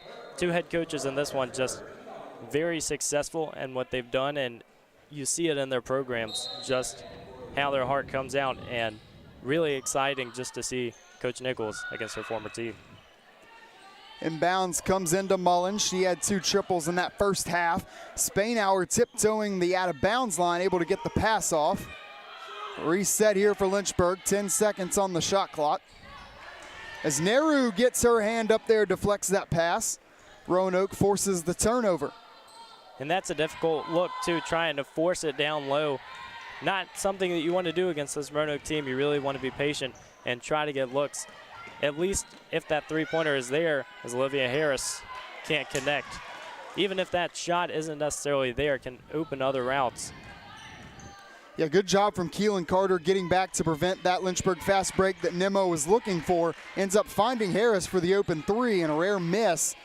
Don't see many of those from Olivia Harris when she has space. Meanwhile, other side would be Nehru connecting this time. First 2 points of the game. Got the shot on the last trip down. Just may have been surprised by how open she was. Shot it a little strong. Here comes a potential trap on Spainhour. Passes out. Harris knifing through to the basket. Draws the foul. Cannot knock down the shot, but she'll get 2 opportunities at the free throw line where she struggled a little bit recently. Really good free throw shooter overall. 61% in conference play. So we'll see if she can start to turn that around here today. If this game stays close, I mean, it's ballooned up to 7 points, but still a 1-score game, maybe a lot of free throws coming down the stretch, and Olivia Harris, somebody that's going to be handling the ball a lot. And Sam, as you mentioned, 7-point game now. Roanoke has really crept away just with this lead. We saw the tie late in the first half, but if you're Lynchburg here, you really have to be intentional about making the easy ones and being able to create possessions where you have opportunities. Yeah, last time out for Roanoke was that game against Randolph-Macon. That game was really close through the first half, and then just methodically, Maroons kind of tightened down and outscored Yellow Jackets by 13 in the second half. We'll see if they pick up the pace and look to do that again tonight. And with that pace difference, we saw that a lot early in this one, just being able to push, do the little things well, and really get back on defense. Lynchburg unable to come down with the defensive rebound. Instead, it's an offensive board for Nehru, and she's gotten 3 straight possessions where she's gotten looks in close, made the last 2. There's a Mullins 3, good closeout from Kirchner. She's been kind of in and out of the lineup today, did get the start. We've seen that cross-court pass a few times. That's really working. Getting those open looks, just have to connect. As Kirchner misses it. They get another offensive rebound for Roanoke. Spainhour hit the floor. No foul called there. Instead, one will go against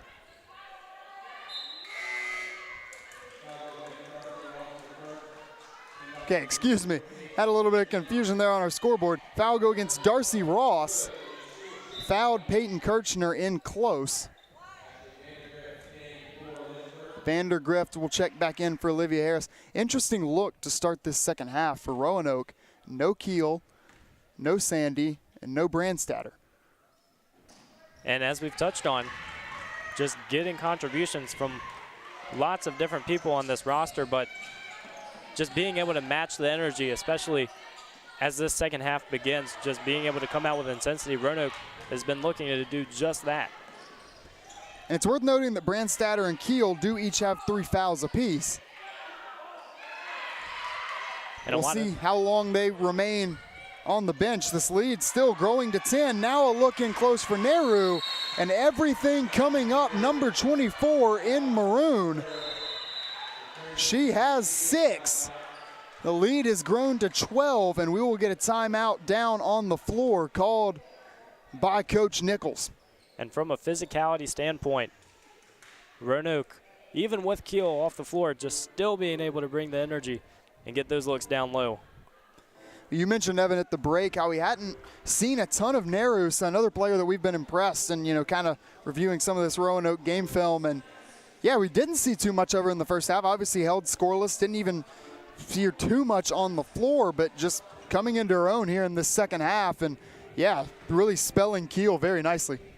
For sure, and really just we saw in that last game with Randolph-Macon, it was that third quarter they began to start their run, doing the same thing here against Lynchburg. And if you're Coach Nichols right now, you have to make sure that you have energy in the huddle, just helping the players realize how crucial these next few minutes are to make sure this lead doesn't grow even further. Yeah, Lynchburg coming off that loss to Eastern Mennonite, the Hornets 6-7 when coming off of a loss so far this season. And that was a heartbreaker over there in Harrisonburg. Maya Hamlet, second leading scorer in the ODAC. I mean, have a day. 8 of the Royals' 14 points in overtime, and that includes sinking the game-winning shot with just 1 tick left on the scoreboard to down the Hornets and even the season series between Lynchburg and Eastern Mennonite. As you said, that's just a tough performance, seeing Hamlin have 38, the career high. On the stat sheet, Lynchburg did not do too many things that bad that game, but it's really, you have to trust what you're doing and know that there are going to be results like that, but you still can move forward. Vandergrift, second made triple of the evening. Boy, did the Hornets need that. Cuts the lead back under 10. Just the second made field goal for Lynchburg in this second half. That's great to see coming out of the timeout, but now you need to stop. Nehru, another shot, high arcing, off the rim. Nimmo now 3-on-1 break. Got to take advantage of your Lynchburg. Inside, Kaysen in close and finishes. Lynchburg converts on a rare fast break opportunity. And when you get those breaks, you have to utilize them. Great job getting out from Maddie Nimmo and just being able to connect. Now they have to continue to have that energy on defense. See a little bit of zone coverage. They've done really well with just keeping it wide, getting out on the Roanoke shooters. Kirchner made a 3 earlier. Vandergrift daring her to take another one. She does and misses. Now Lynchburg trying to put together a miniature run here. Pass too long. Mullins trying to feed it to Vandergrift, just a little bit too high. Now Roanoke builds up its lead a little bit more. Everything getting drawn up to Nehru inside right now. No Sledge, no Spainhour on the floor. You do have Sarah Johnson, who's certainly a capable post player for the Hornets. And Sam, we've touched on that, just without having Sledge, especially on the court, it's that physicality standpoint that you have to get from other players when you don't have size. What can you do to really get there? And for Lynchburg, that's where it's just come a little bit short as we've started the second half. Nehru 8.7 rebounds. Only 4 of 12 from the field, but certainly heating up recently. They try to go to her again. Lynchburg trap, bounces it out. And the mid-range is knocked down by Morgan McAuliffe. We'll get a brief stoppage in play. Looks like a foul after the basket. Yeah, basket will count. That is going to take us to the media timeout. 4:57 remaining in this third quarter. Lynchburg certainly looking to draw a couple things up during this break. We will take it with them. Your score, Roanoke 49, Lynchburg 38.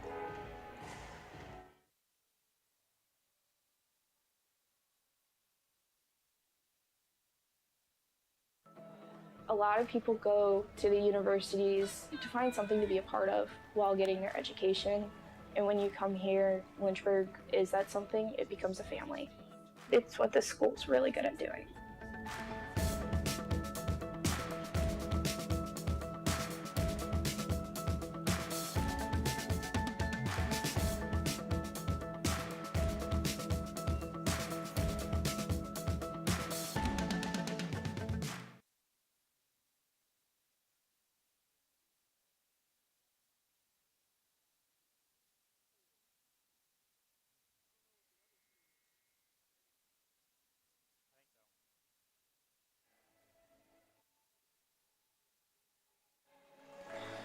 Madison Nehru getting things cooking for this Roanoke team, while Rose Sandy, Sarah Brandstatter, and Lauren Keel all continue to sit on the bench. I mean, if you're Roanoke, why throw them out there, especially for Keel and Brandstatter, got 3 fouls each.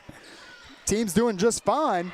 It is a little curious that Sandy, just 1 foul, 6 points, 6 rebounds in the first half. We haven't seen her, but we touched on not shooting too great, and clearly they've got some kind of look that they like right now.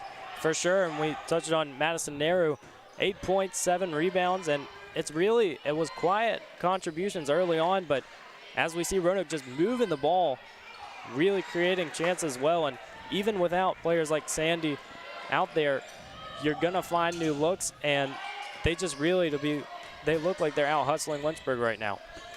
DeJesse misses on the 3, and Lynchburg needs a quality offensive set here. Vandergrift lines up a triple, front iron no good. Foul called on the floor will go against Nehru, judging by body language. Must have gotten a push going for the rebound. Take a look at it again here. And I guess got her hands tangled up a bit with Bree Spainhour, who's back in the game. As Coach Nichols makes the move to put in her best big in Spainhour, try and slow down number 24 in maroon. And Lynchburg at this point, it's very easy to depend a little bit too much on the 3 ball. But as we see now, Spanauer getting a nice look down low, just creating those chances, maybe waking Roanoke up a little bit to the fact that they can't create it. And on the other end, just phenomenal effort to get in the right place at the right time. Yeah, that's a great sequence if you're a Lynchburg fan. First off, Spanauer, what a take there. I mean, you got Elle Gunter, kind of coming over the help defense at the last second. I don't think Spanauer even knew she was there, still finishes through. And then you're able to force the offensive foul on the other side. So Lynchburg down just 9. They're certainly right still in this game. But with 3:45 to go in the third quarter, you want to string together a couple solid offensive possessions. And sometimes hustle plays like that can begin to get the action going. There's Maddie Nemo. These are the chances you have to take and jump on it when you get it. Yeah, how about Nemo? Boy, can she do it all. Goes reverse layup that time, digging a little bit into her bag of tricks. Now here's another stop from Lynchburg. The deficit only 7. Terry got down the court quickly. Harris didn't see her. Now we'll get a foul. It's Nemo trying to move from right to left. It's going to be the second foul against Jacqueline DeJesse, and we'll get substitutions. Morgan Carter will check back in. Lauren Keel as well. They will come in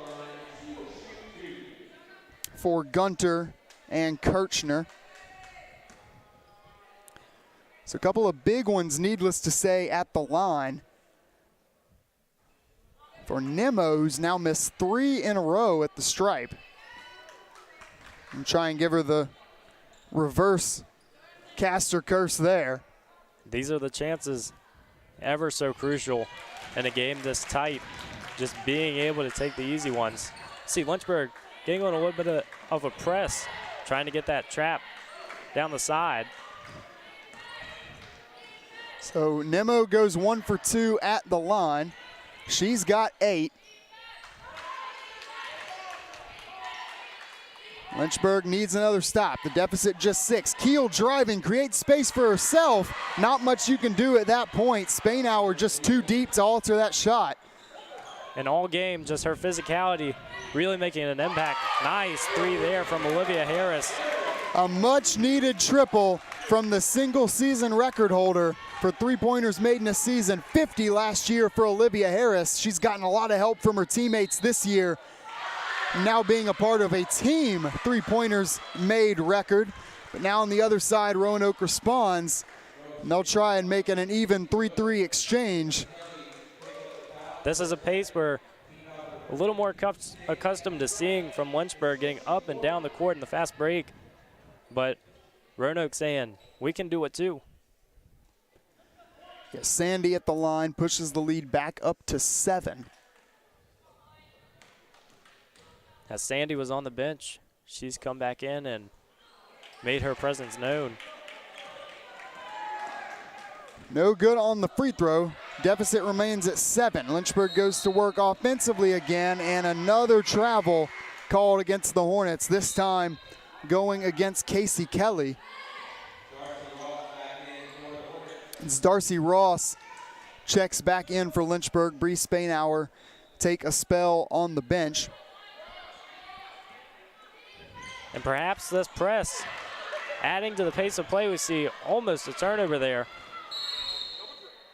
Yeah, Roanoke, well, nearly caught a break. The official's going to call a palm. Don't see that too often, although just listening to a podcast today, officials trying to start cracking down on that a little bit more. That's why you're seeing a lot of these travel calls, trying to help defenses out a little bit, because offense at really every level of basketball, whether it be men's or women's, professional, amateur, the offense has started to move past the defense and trying to give the defenses a clean looks, not being as hesitant to blow the whistle on some of these more common infractions. Absolutely, and it always whittles down back to the fundamentals. As Nemo has been all over the place. Nice work getting back to the line, see if she can connect. It's always interesting how silent this place goes on the free throws. Not that odd when Lynchburg's at the free throw line, but you see it on both sides. It's always interesting for you and I. It is not the easiest gym in the world to cooperate with from an announcing standpoint, but Nimmo will make both positive signs for Lynchburg. Now just a 5-point game. This is when you have to take your chances. So Lynchburg has hit the first quarter break and the halftime break, down 5 both times, give a little bit of pressure. Roanoke handles it pretty easily to Jesse and Sandy. Really trying to work into that post, and great work down low from Casey Kelly. Get another mid-range shot to drop. This time for Morgan McAuliffe. She's up to 8 points in the game. It's been a quiet 8. Mullins looks for a 3 on the other side, and 3 more for number 3. Lynchburg trails by just 4. 1:18 to go in the third quarter of action. You had to think it was coming, as Mullins just so consistent from 3 range. And even with the first half, what we would call a struggle from Lynchburg standards, still being able to get them. Another bucket on the other side for Roanoke. This time it is Sandy, who's now into double figures at 10 to lead the Maroons. Nimmo leading the way for the Hornets. She's at 10 as well. 46 seconds and ticking. Cluster on the right side of the court. Terry looking for somewhere to go with it. Now a wide open Harris. Deep 2, no good.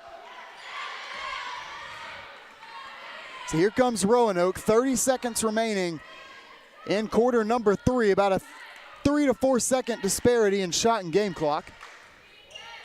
Roanoke in no hurry, setting up a half-court set. Swings Sandy in the corner. Now they'll drop into the second level. Turnaround jumper, rattles all the way around and drops. Now Lynchburg looking to go quickly, down 8. Look for one last shot with 4 on the clock.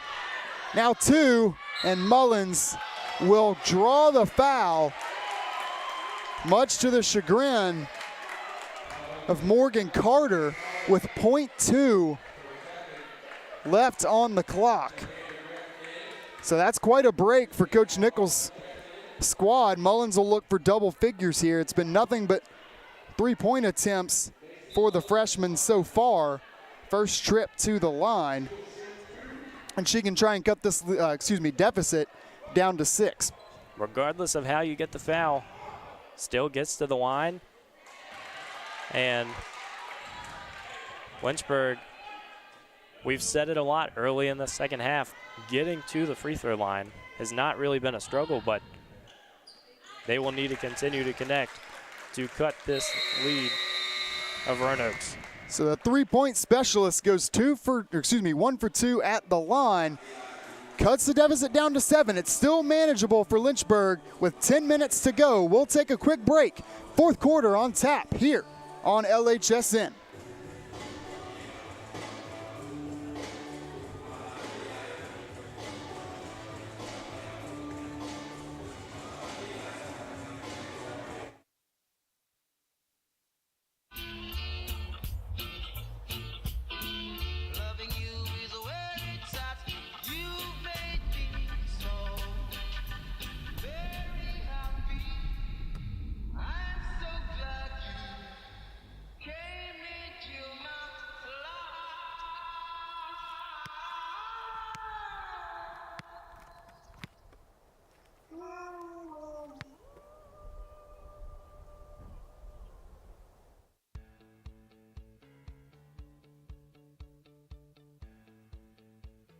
Being a part of the different activities and organizations that I've been a part of, I'm actually able to see myself where I'm like, hey, I actually can make a change. I'm one person that can make a difference. Division III has helped me to develop teamwork skills, critical thinking skills, time management skills. It's not just about basketball, or it's not just about school, it's about developing yourself as a person altogether.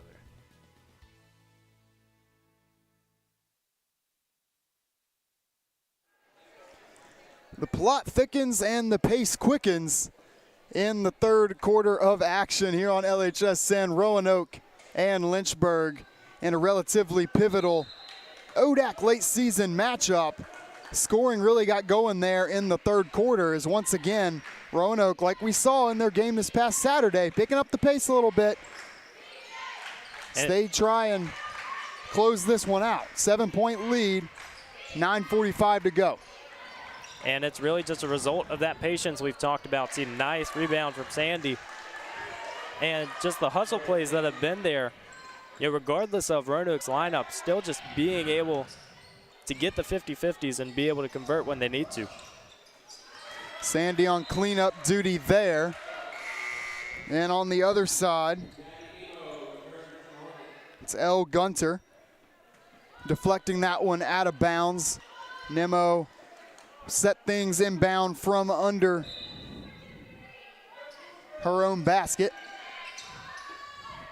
See Sledge back in this game down low and really just a roll in this one as she's going to get called for the foul. It's very important just to be able to maybe bully around some of these Roanoke forwards because they've just had their way in this second half. Yeah, that foul will go against Sledge. Believe Brandstatter was the one who drew it. Yeah, it's an interesting look when you get Sledge and Spainhour on the court together. Certainly an effort defensively from Lynchburg to try and take away really where Roanoke found almost all of its bread and butter in that third quarter. They stepped away from the three. They went inside, got a little more patient, but did not waste any time. And it's kind of striking that fine balance between, you know, half court, up tempo, you know, quality shots, but spinning the wheels a little faster that Roanoke commands so well. And it's a much different look, but as you touched on, you know, finding the balance of tempo, Lynchburg really hasn't been able to get up tempo much in this game. Roanoke doing a great job of just being patient, getting those half-court looks. But you have to think, getting some open looks, Lynchburg's going to really have to get out in transition as they do now. Battle for the offensive board, corralled by Nehru, then turned over. Now Kaysen a look at a three. Lynchburg would have loved to have had that one. Would have cut it to 6. Now trailing by 9, 8:46 to go. Roanoke in no hurry.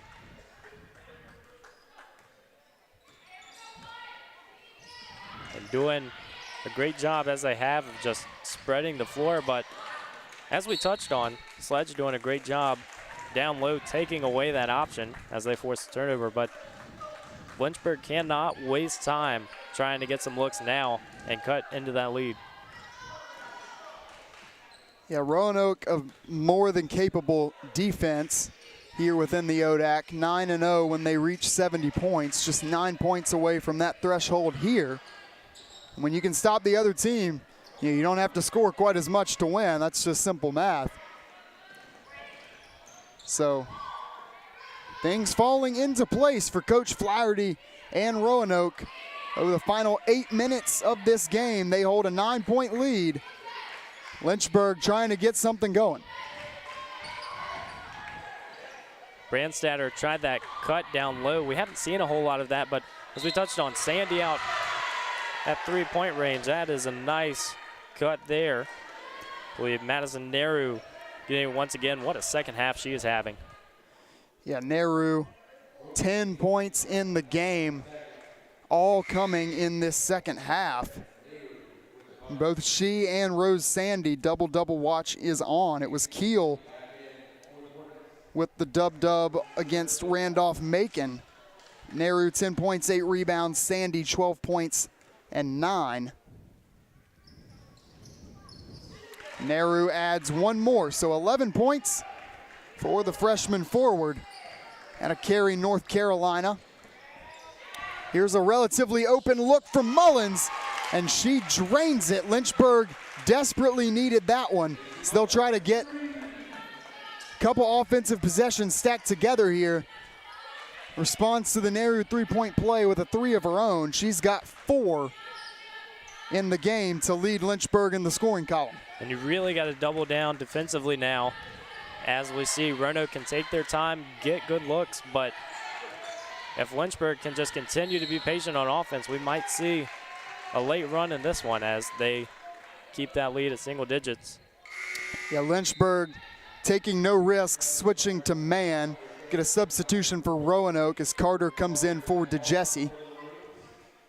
got a foul, non-shooting foul. So inbounds play here for Roanoke. Backdoor cut. Finds Sandy. And 2 more for the senior leader for Roanoke, who has quietly come alive, responded to a poor first half shooting. It was a nice double screen down low. They just trust Sandy so much when she gets in that position. That's a good play in help defense there from Casey Kelly, getting the block. Now an open 3, buried by Sandy. She's cooking, 17 points. 13 in the second half, and Roanoke has blown this one wide open. 14-point lead for the Maroons. Absolutely, and Sandy doing what she has done all season when it matters, as Roanoke really having their way on offense now. 6:45 to go in the game. That one draws a timeout from Lynchburg. It felt like after Mullins knocked down that 3, it's like, okay, here's a little bit of a reset. See the ball go through the basket. Let's put ourselves right back in this one. And then all of a sudden you blink, the lead balloons back up to 14. And in such a quick transition, we touched on Roanoke just finds that run in the second half. It might not be on the stat sheet. It might not be something like shooting percentage that's going to drastically change, but they've just been able to push that pace and really put the pressure on Lynchburg late in this one. Take a look at our do-it-all sports information director, Mark Robertson. Can't thank him enough for his services to our athletic programs here on campus. And our jobs in comparison, much easier. It's Mark Robertson's just phenomenal job with what he does with these athletic programs, allowing us to come here and broadcast this one to you. Absolutely. So 6:45 to go here. And I mean, if you're Lynchburg, made 9 threes, you're 9 of 25. You know, that's kind of your go-to. You're 36% from 3. You're 32% on the season. You're a little bit above average. But here you are. You find yourselves down by 14, struggling to keep Roanoke out of the paint. If you're Coach Nichols, what are you telling this team during that last time out? Well, you have to continue to fight, but as Nemo did, it's really just about getting to the basket because Roanoke has done a great job of this one. I mean, even if you cannot eliminate another team's shooting percentage, you can at least find ways to get your own, and Roanoke has just kept Lynchburg on its toes from an offensive standpoint, and you just have to be patient, but you also have to start getting looks. It is late in this one. So Nemo with the turnover, and that turns into 2 points for Roanoke on the other side as Gunter finishes in close with an easy one. The lead is 16, 6 minutes to play here from Turner Gymnasium. Lynchburg's gotta go quickly. Deep 3 from Harris, finds the bottom of the net.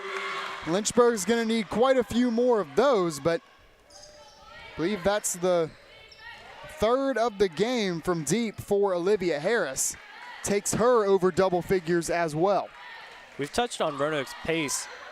Very important that they've been on every Lynchburg make, just getting the ball in quick and going, and that makes operating a press very difficult if you're Lynchburg.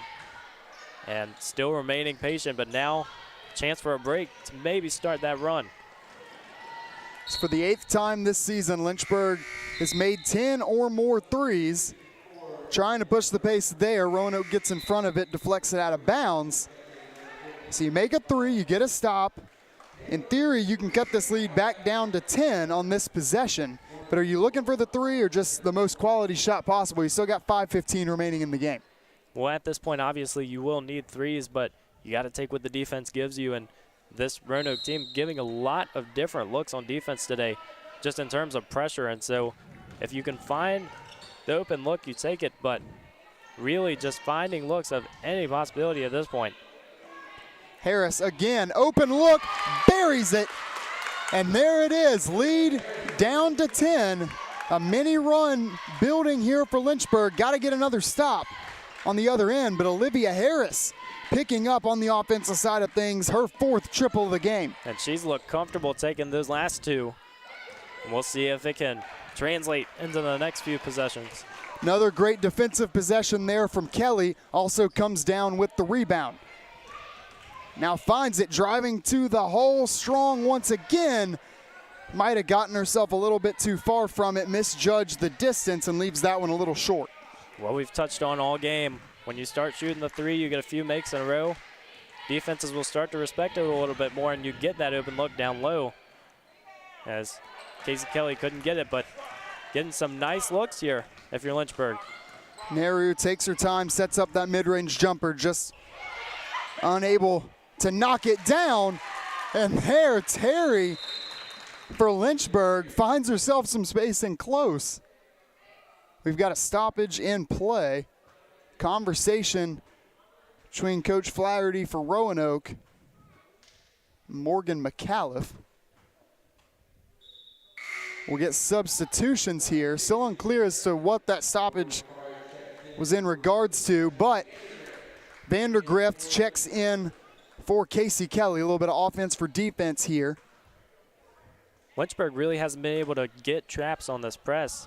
Right, doing a nice job of passing through it, but trying to speed up those possessions, because Roanoke, all the time in the world, if you're the Maroons right now, just about protecting the basketball. So Lynchburg saw its largest deficit of the game, responded to it with an 8-0 run. We've yet to get the media timeout. 3:37 to go in this one. Roanoke goes in close. Good defense there. Down low by Olivia Harris, forces the miss, and a dry spell for Roanoke. It's difficult in that position. Harris just got pinned a little bit too deep. And against a taller offense, sometimes it's easy to be in that position, but continuing to get looks from offense, though they couldn't connect on this one. Yeah, Spainhour tries to drive it in close, just misjudges the pass. Then was trying to draw the offensive foul, believes she was inside the restricted area, and instead it's going to be an and-one opportunity for Kiel that pushes the lead back up to 10. Kiel in the paint today, just phenomenal, as she has been really all season, 4 for 6 from field goal range, getting a chance for an and-one. Yeah, Kiel, the 4th Maroon into double figures, so that's back-to-back games in double digits for Kiel. Excuse me, the 5th straight. Coach Nichols didn't agree with that call. But Lynchburg still only down 10.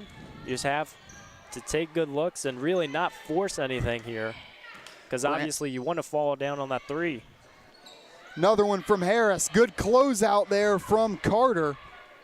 Not sure if she got a piece of it, but certainly altered that shot. Harris originally looked like she had a good look at it.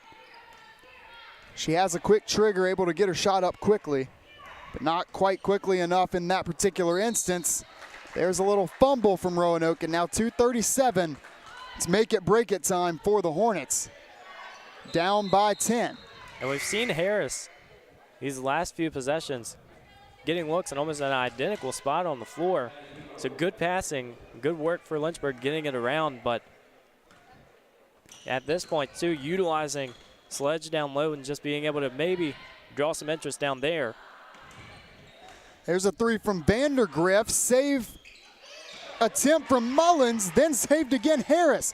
Ends up with Nemo, passes back to Harris. There's an assist for Maddie Nemo, bucket for Olivia Harris. And the sophomore guard, averaging right at 10 points a game, has 16. She's come alive in the second half, and Lynchburg not dead yet. And what an acrobatic play, getting everyone involved in that one. So here comes Roanoke to work. Methodically moving around. We're going to get a travel going against Nehru. One too many steps as she works against Kayla Sledge. Down 8 points, 1:51 remaining in the game. Lynchburg can put themselves firmly back in this one. A three-pointer cuts it to just 5. You see Sandy came back into this game, maybe get a little bit more size down low, but Lynchburg left to right just trying to get that open three. Harris working the baseline.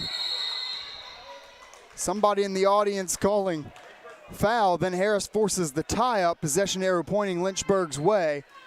So good hustle play there from number 2 in white. And once again, per usual, Nimmo, the inbounder, under the basket.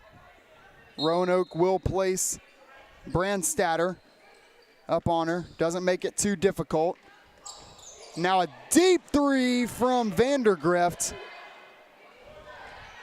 Took a stab at one there. Might have been a bit of a settle shot. Now with 1:18 to go, Roanoke no need to be in any kind of hurry, and Lynchburg really needs a stop. And timeout here.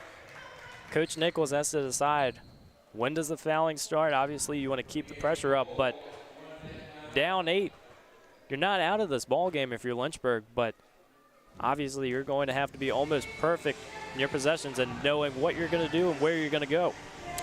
So setting the scene here, 1:11 remaining in regulation, 16 seconds on the shot clock. Lynchburg, as we've well documented, fantastic three-point shooting ability. About 36% on the day. They've made 11. Harris has been hot. Mullins has been hot. Vandergrift at times has knocked down a couple. So you've got ammo offensively, but defensively has been where you've had trouble. And now Roanoke crossing that 70-point plateau, undefeated on the season when reaching that mark at 9-0. Certainly looking to make it 10. I say if you're Coach Nichols on this possession, 16 seconds, probably just try and give a quality defensive possession. You really got to hope you get a stop, because if you don't, it's probably close to wraps on this one. Absolutely, and the stat sheet really not showing too much disparity, but it just seems that the physicality battle today with Roanoke's bigs just having maybe a little bit more hustle, but just using that size to their advantage, as we've seen Lynchburg pick up the three-point numbers in the second half. But in a case like this, it's really going to test character. Brandstatter, McAuliffe, Keel, Nehru, and Sandy, the 5 for Roanoke. There's a wide open look. Left, a little bit long. Lynchburg trying to get out in transition. Nimmo, extremely quick, alters the shot in midair. That is best case scenario for Lynchburg. Roanoke settling for an open, well, not really settling, it was an open shot, but taking it with a lot of time left on the shot clock. Obviously, so far, didn't mean to cut you off. So far, Lynchburg was electing not to foul. Then Nimmo does give the reach in. That will place Roanoke at the line.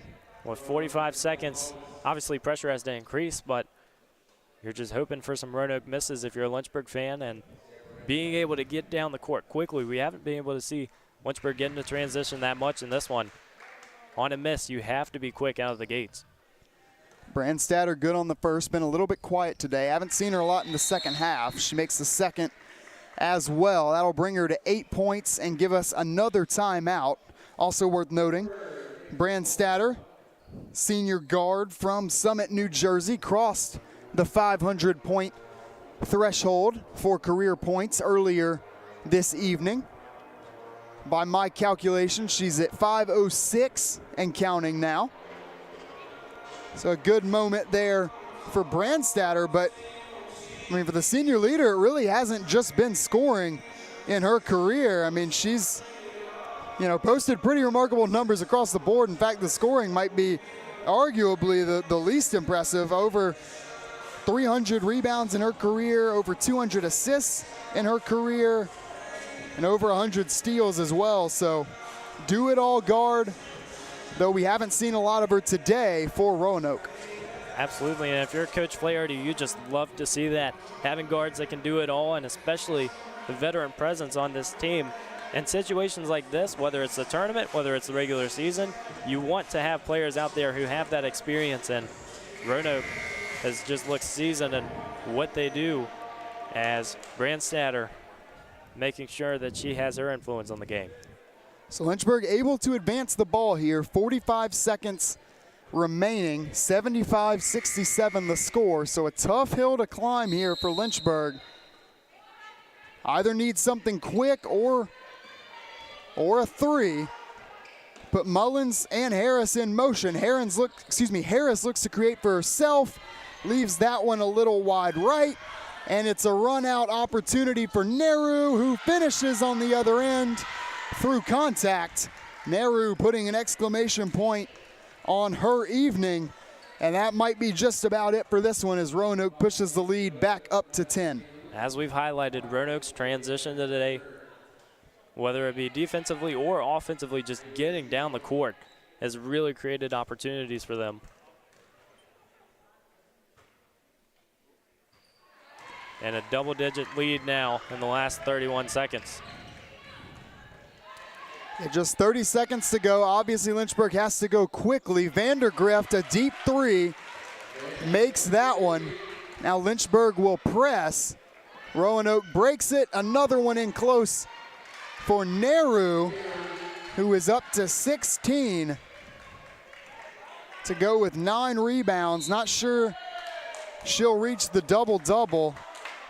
Nemo draws the foul there, but just an excellent, excellent game from Nehru off the bench, who's really starting to come into her own late in the second half of the season. And so many players on this Roanoke team, maybe silent in that first half, but we've just seen come alive. And then we see Morgan Carter, who had a good first half. We've seen Nehru just all over the bench for Coach Flaherty. So Lynchburg just going to look for a quality possession here at the end. Nemo drives to the paint, and that shot just rattles right around and off.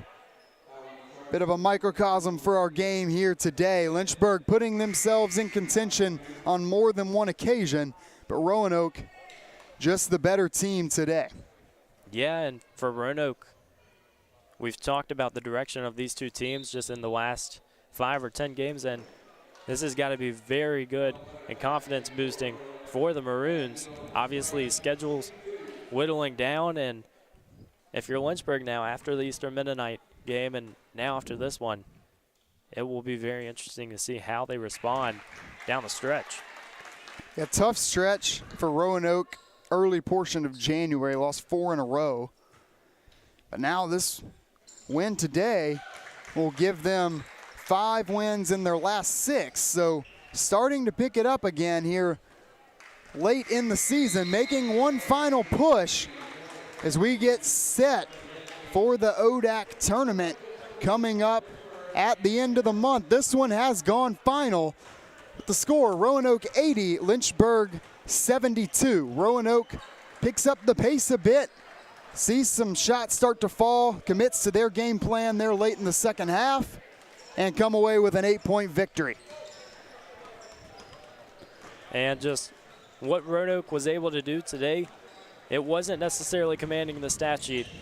It wasn't coming out, and even in the first half we saw it was a very close ball game, but Lynchburg, even with the 3-point shooting picking up, Roanoke just commanding presence in the second half, and down low, really, that was the difference maker. Well, you see down there on the floor, the men's teams of Lynchburg and Ferrum warming up. This one's gone final. Those two teams getting set for tip-off at 7:30. That one will be right here on LHSN.